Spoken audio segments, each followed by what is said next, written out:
Hello YouTube, this is Shorn, and welcome back to Let's Play Highfleet. This is episode 2, where we'll start the game in earnest. We start picking our fleet to go to Khiva, and the first thing I'm gonna do is I'm gonna dump the Sevastopol.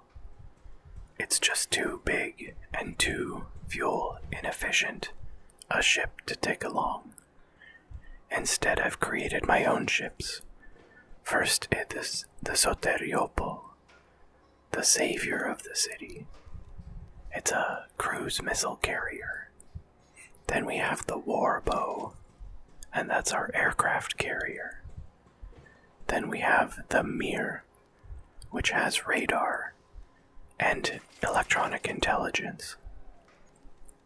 Then we build our raider fleets.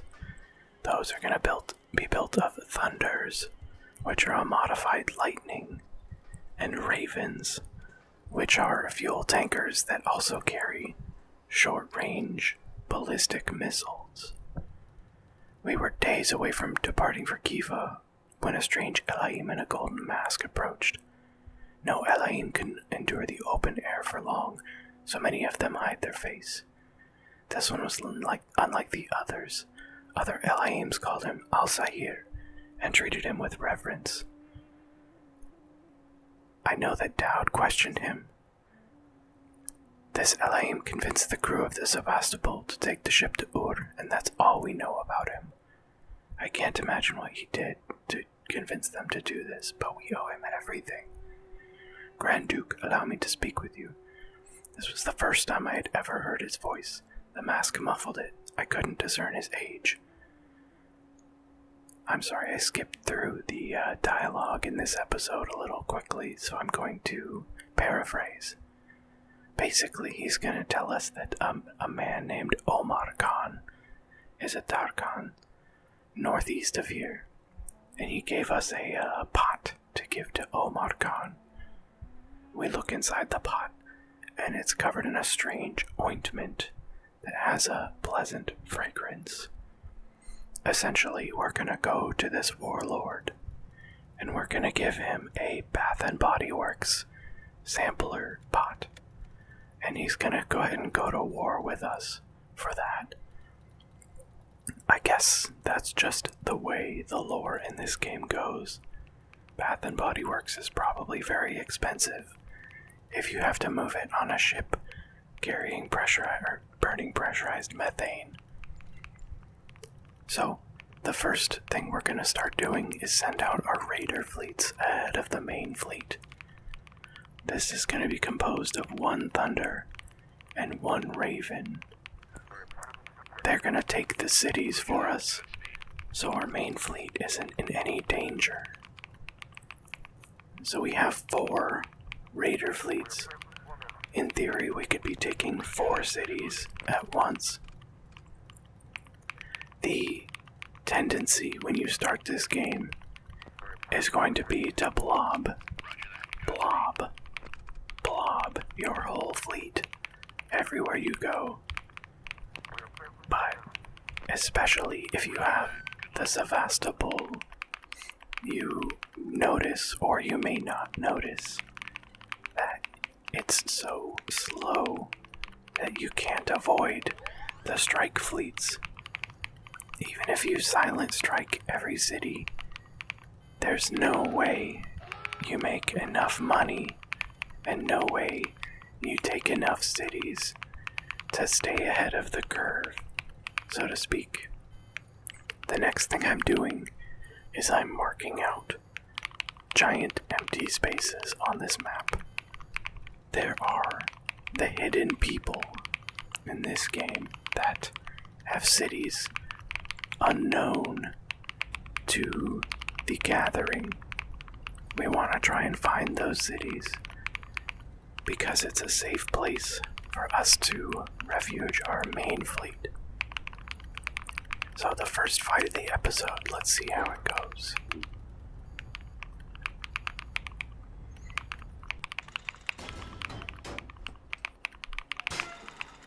Again, 2 courageouses. What courageous individuals.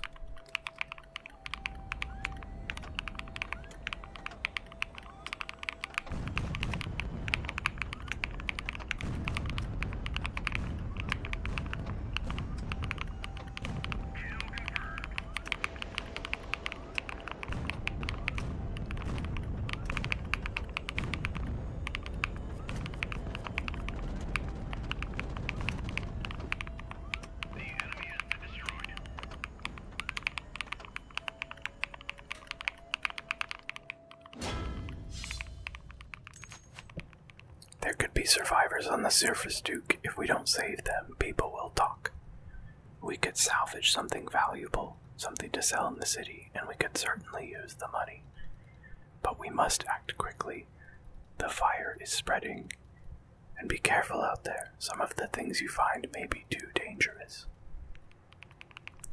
So now is something we didn't encounter in the tutorial, I don't believe. We need to salvage the wreckage of our fight.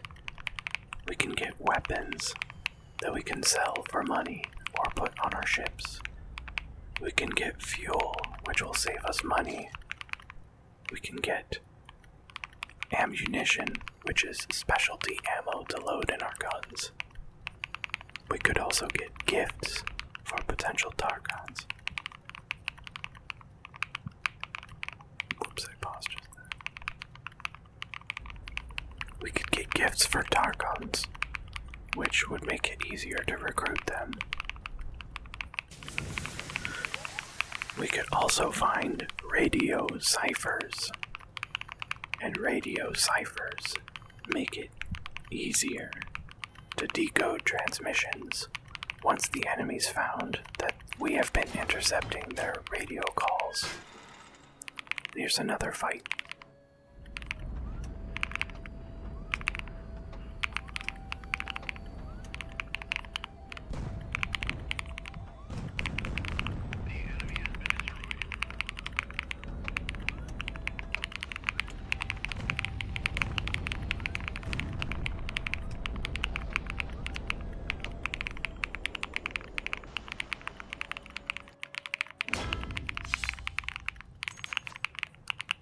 And again, we've taken the city with relatively little effort,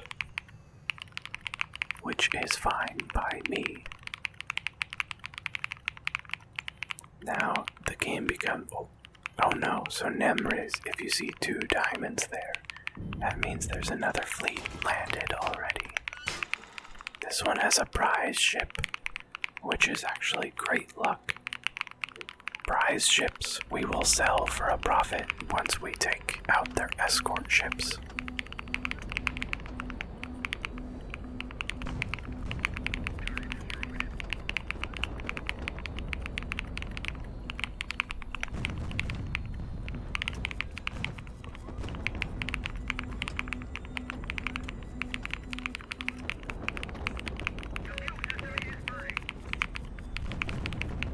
Oh no, this is going south already. We may have to restart this fight. Oh, yep, we're definitely restarting this fight.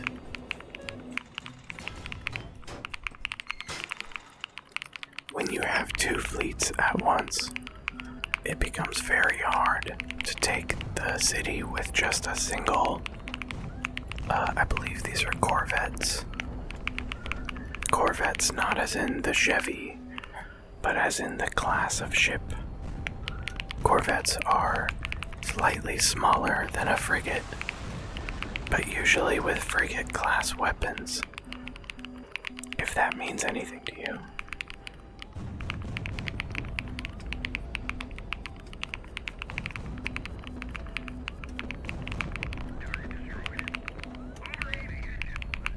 This may be another restart, if I'm honest.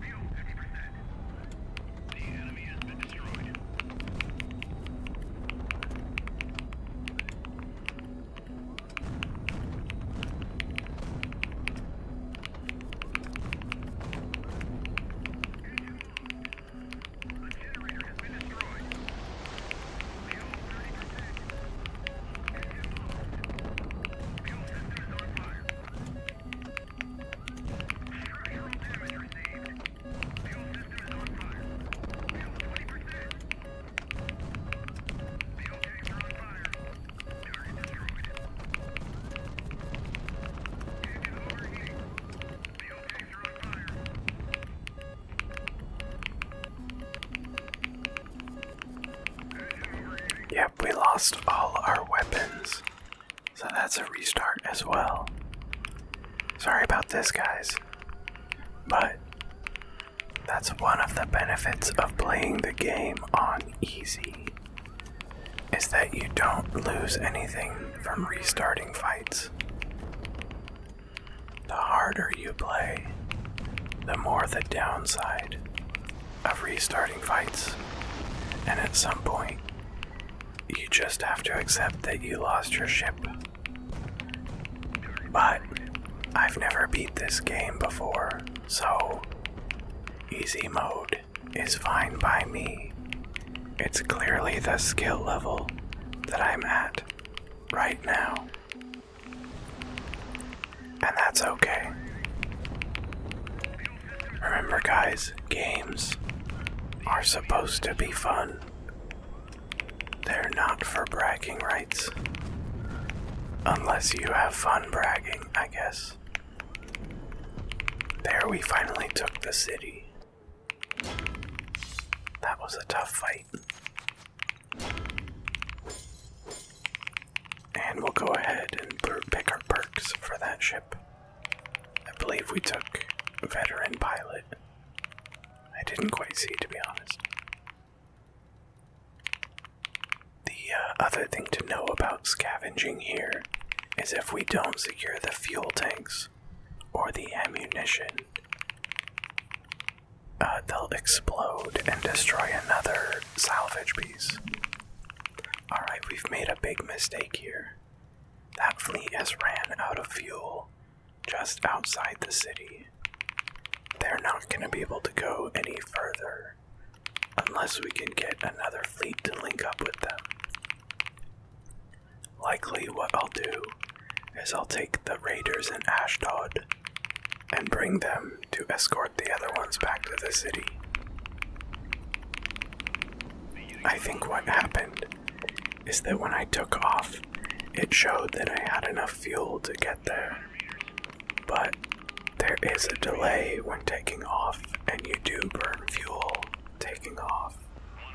So, I burned enough fuel that now the fleet couldn't make it.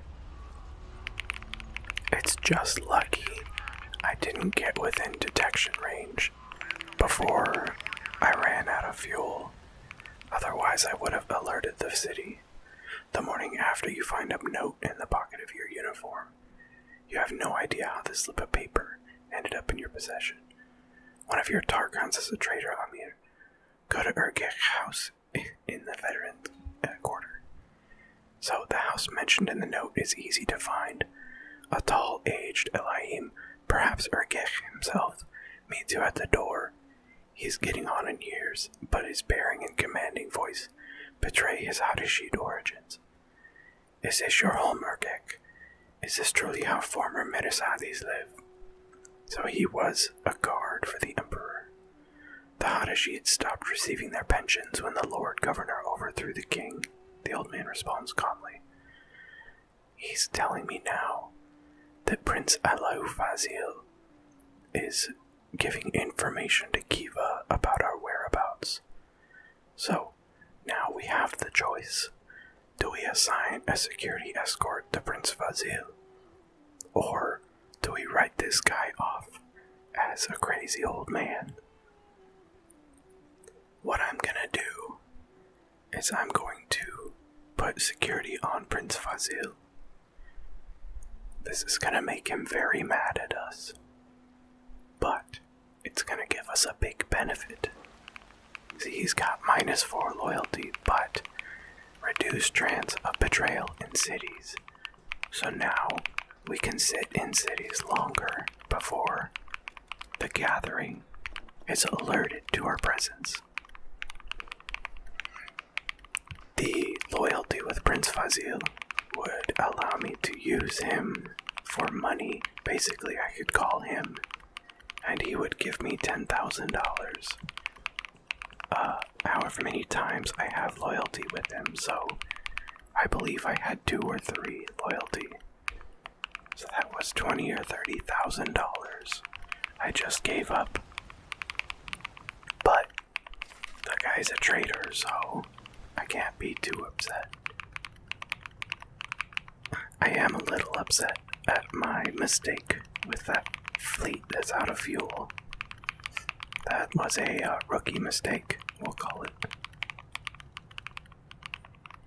It's funny, once you get 4 fleets going at once, the biggest thing is micromanaging all of these rescue efforts and remembering which city you've already entered. I believe I've only been to En-Gedi, and I'm just about to go to Nemriz and Ashdod. Looks like Ashdod will be first.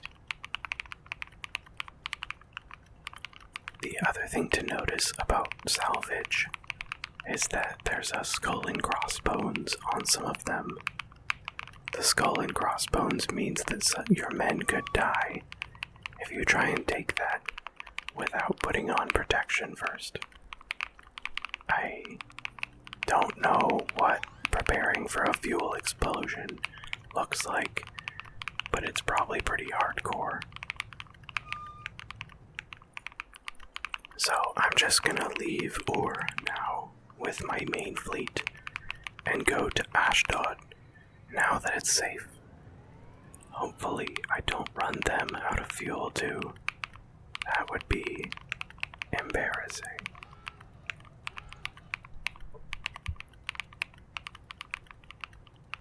Alright, the fleet in Ashdod is fully fueled up. And the fleet in En-Gedi is about to be fully fueled up. Now we'll start deciding where to move our raiders. The other thing I might want to look at is purchasing specialty ammunition. In this case, I'll buy some bombs for the longbows fighter aircraft. I'll also buy some rockets. That way I can do rocket strikes. The last thing I want to look at is 130mm ammunition for my Thunders. Armor-piercing ammo is going to be very important, as well as proximity fuse later in the game. It also looks like En-Gedi is a hub for rare modules, like these KH-15 and A-100 cruise missiles. They also have planes for sale, if I want to take my main fleet there. I'm not sure I need them yet, though. For anyone that's played this game, the Raven is just a Skylark, one of the more popular tankers of the game, that I've gone ahead and put 2 A-100 missiles on. That way, if I want to hit a major city, but I don't think I can kill the garrison with my lightnings, my thunders rather, then I can fire a couple missiles to soften the targets up first. Gonna go ahead and land this thunder and get him repaired up and see if there's anything in this city that's interesting for us. You'll see later in the game, landing very damaged ships is quite the task. It can be very challenging when you have no landing gears. Alright, it doesn't look like there's a special event in this city, so I'll just get this thunder repaired up, make sure we're fully fueled up, and we'll take off. So the raiders from Ashdod are gonna go ahead and pick up. Oh no. So this is unfortunate. As we're moving up from En-Gedi, we've been seen by a fleet that will surely report our position. That is a problem. That means that the strike group will know where we are and start moving towards us. And let me tell you, we're probably not ready to take on a strike group. And if we had the firepower, we are definitely out of position. You really have to approach strike groups on your own terms. Another mistake I've made is I've sent my main fleet into Ashdod when the raiders were there. And when the raiders left, my main fleet was still following them. So I almost ran the main fleet out of fuel.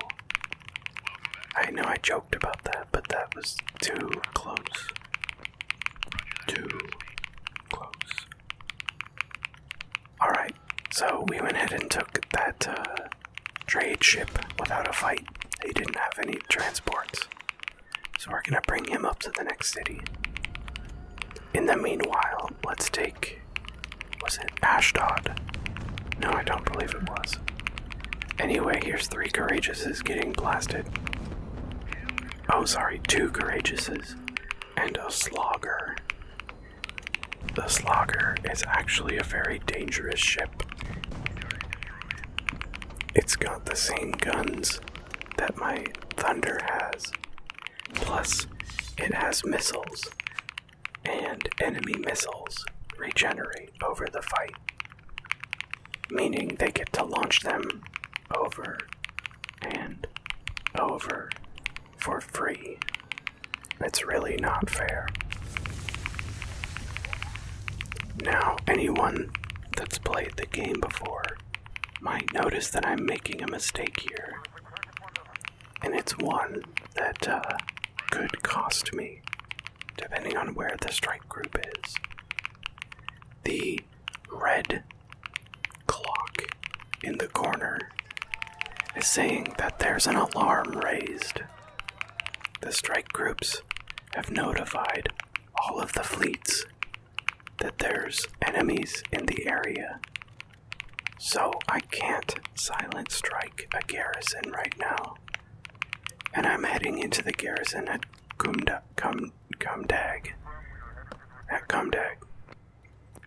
And I don't know it yet, but I'm about to sound another alarm and reset the silent strike timer.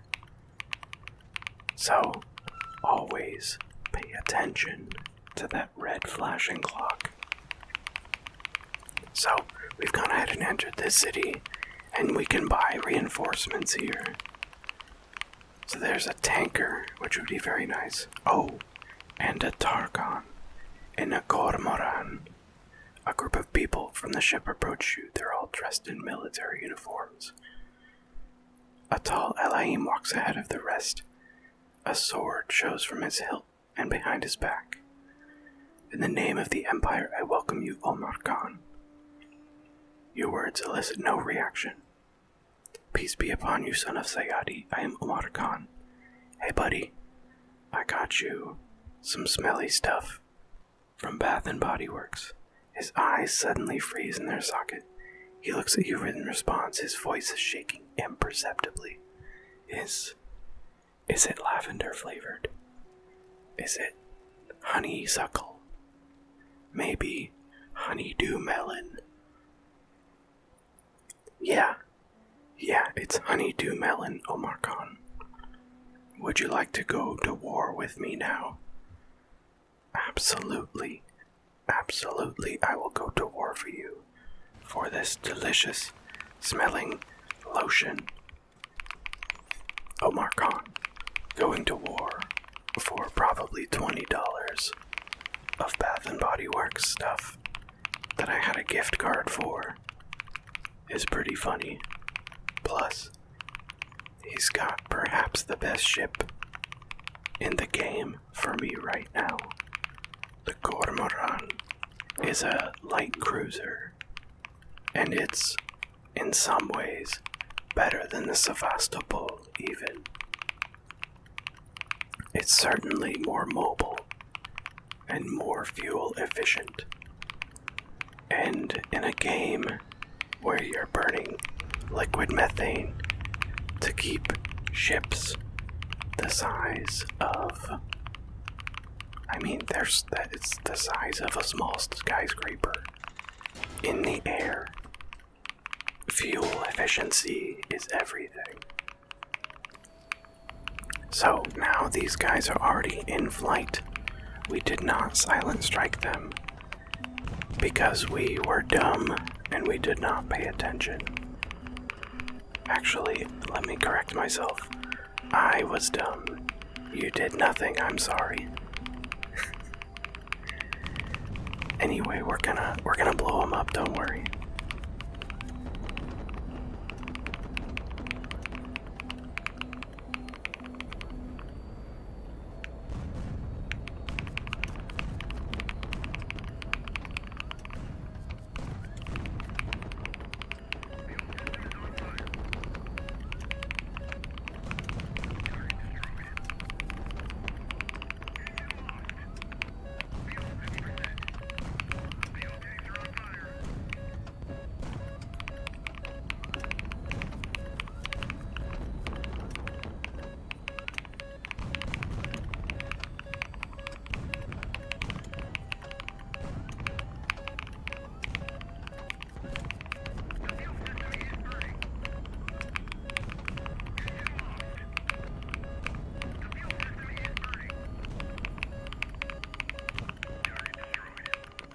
That was a tough fight, actually.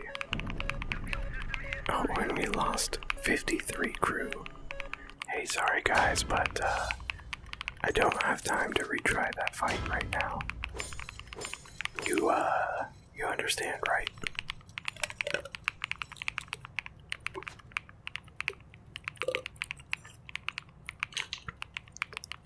Alright. So now we'll speed up our fleet now that we've made a lot of noise. Those red flags on the map signify where the enemy knows we've been. So the strike groups will generally make a beeline for those red flags. Now I just have to decide which salvage to take.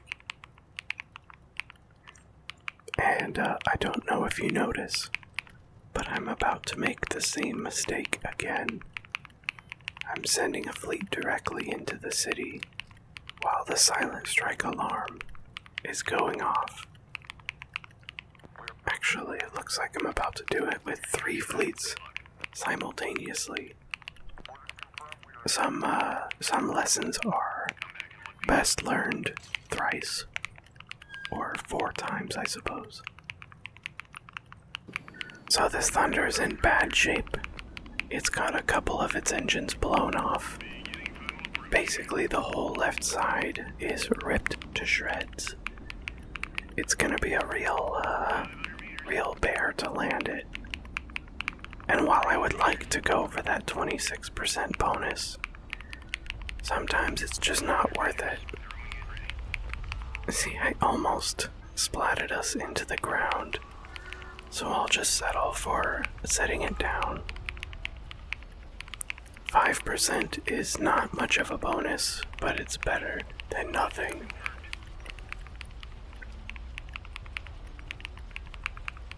Whew. Close one. Close one. Close one. Alright, so we probably don't have time to repair this all the way. What I'm gonna do is just repair it until the engines are fixed. That'll take 6.8 hours.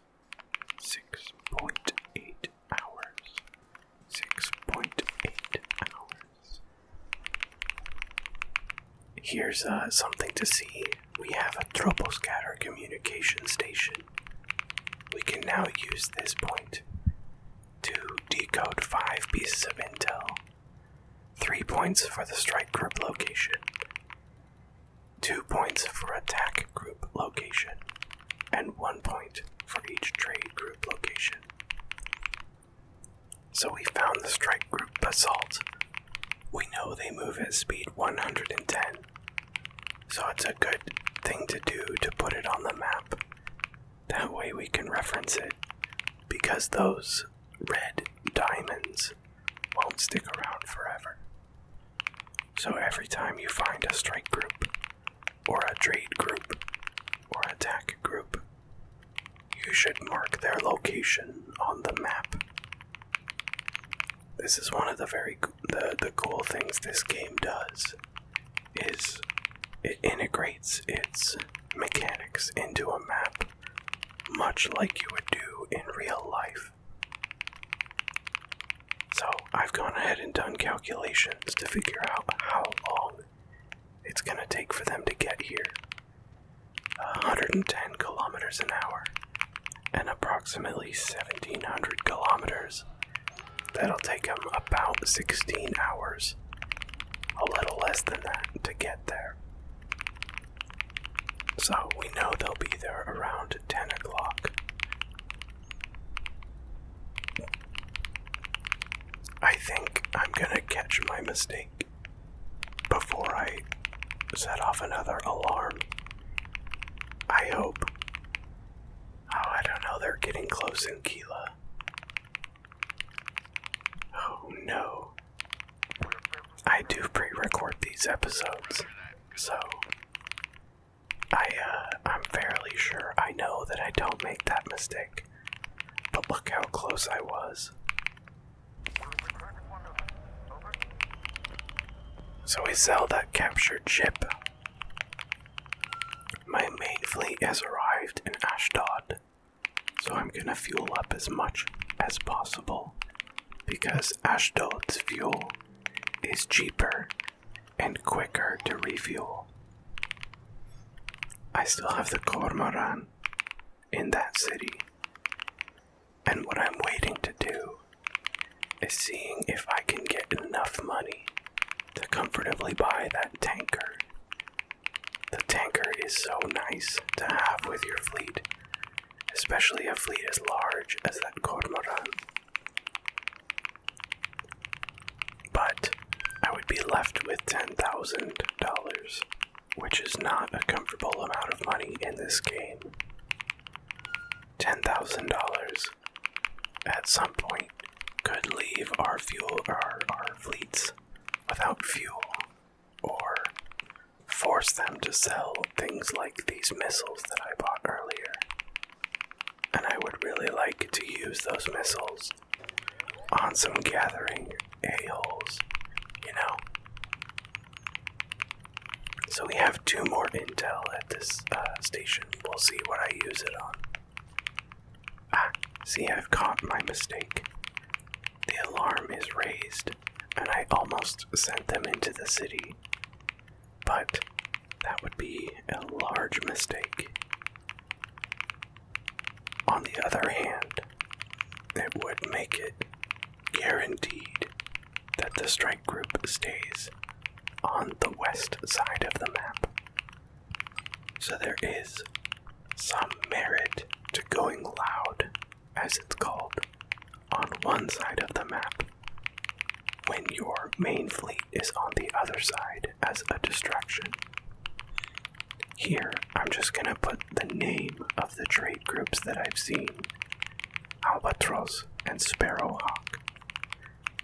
This is not important right now, but once the enemy starts encrypting their communications, if I know the name of the strike group, I can use that to decrypt the communications.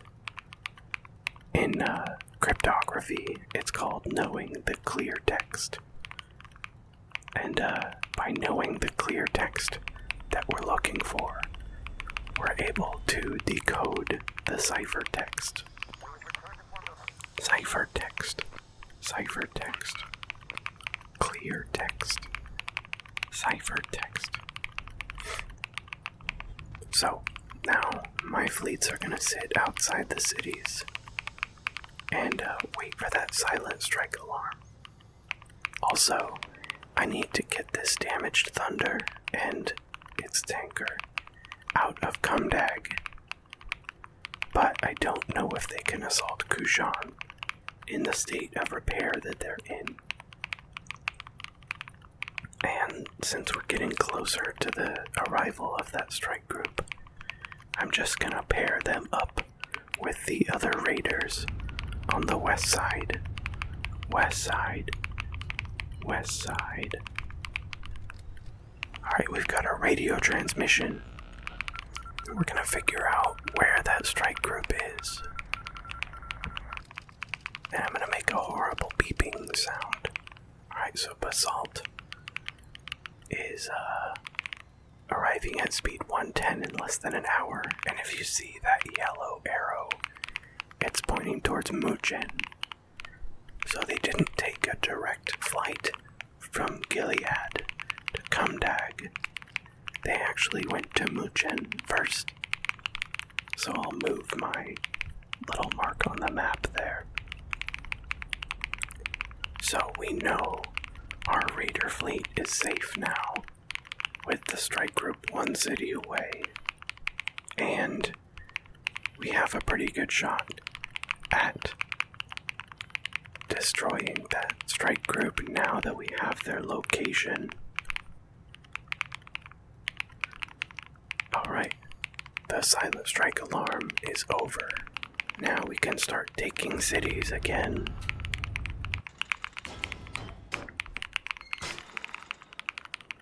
Just a couple courageouses. Couragei.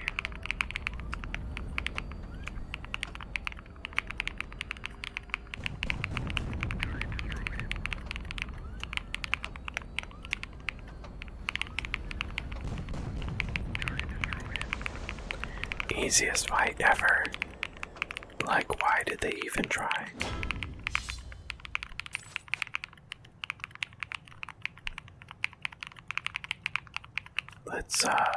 Let's get some money. Dismantle those Gatling cannons.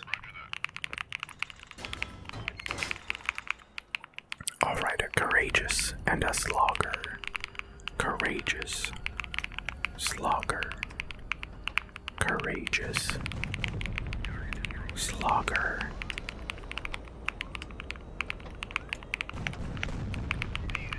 It's almost not even fair. They don't even get the chance to take off. However, that's just these beginning towns. The fights will get much worse the further north we go. Once we're close to Khiva, we'll be regularly fighting gladiators, gladiators, gladiators, and paladins, paladins, paladins, maybe even a cormoran, cormoran, cormoran. Alright, let's salvage the ammo there before it blows up and takes with it our precious loot.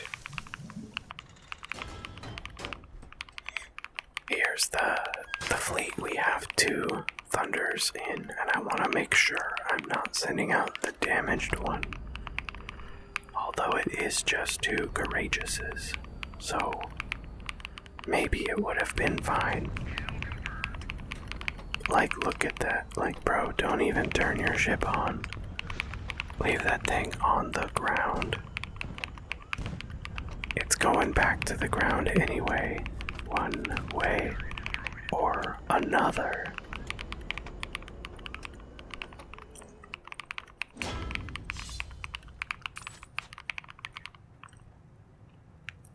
Alright. Well, go ahead and save the survivors. They were pretty courageous people.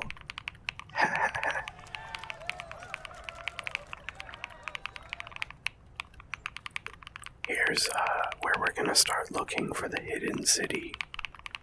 So you see the roads. When you zoom in, the roads are the key to finding hidden cities. I'll show you in a moment. I have a couple more rescues to make, and I'm trying to decide whether or not I take the cormoran with me, or whether I find the hidden city first. I want to go ahead and salvage everything to see if I can afford that tanker, tanker, tanker, If I can afford the tanker, then that can be a fleet of its own. Just the tanker and the cormoran. I would love to be able to use the cormoran to fight. Oops.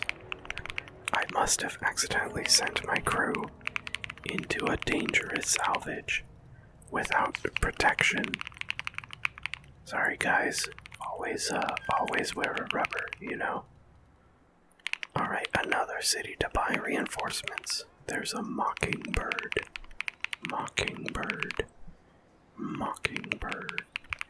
and a rook.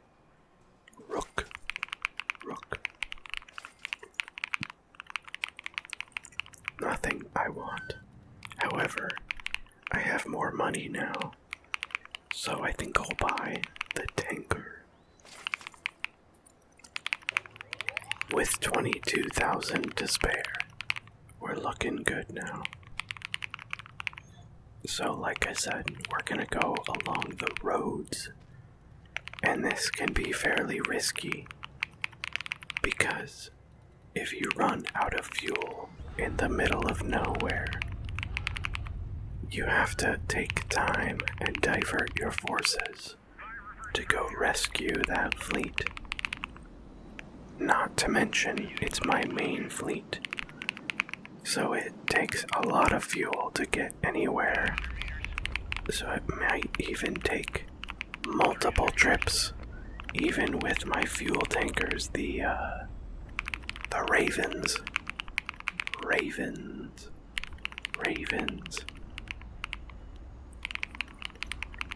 You can see, even with all of my engines, just the missing hull and armor on the side is making this landing a little tricky. I really love the way this game does physics. It models it fairly well, at least in a realistic enough way. I also haven't said it yet, but I really love the GUI, the graphical user interface, with the telephone and the IR search and track, IRST, Iris T, and that's the bottom left corner. Basically, that is going to show me heat signatures, assuming I have an IRST attached to my ship. This is actually modeled after real life. Russian aircraft have IRST modules on their nose, and it tracks other objects based on heat, like, for example, a jet engine. Russian IRST is generally more advanced than ours being American. As I understand it, this is because the Russians have invested more heavily in thermal-based tracking, like IRST, rather than advanced radars, like America has invested in. Generally, we have the better radar, though this isn't necessarily true, depending on the age of the aircraft, of course. And generally, Russia has the better IRST. Russia also has longer range thermal missiles, whereas American Sidewinder missiles are short range dagger fight options only.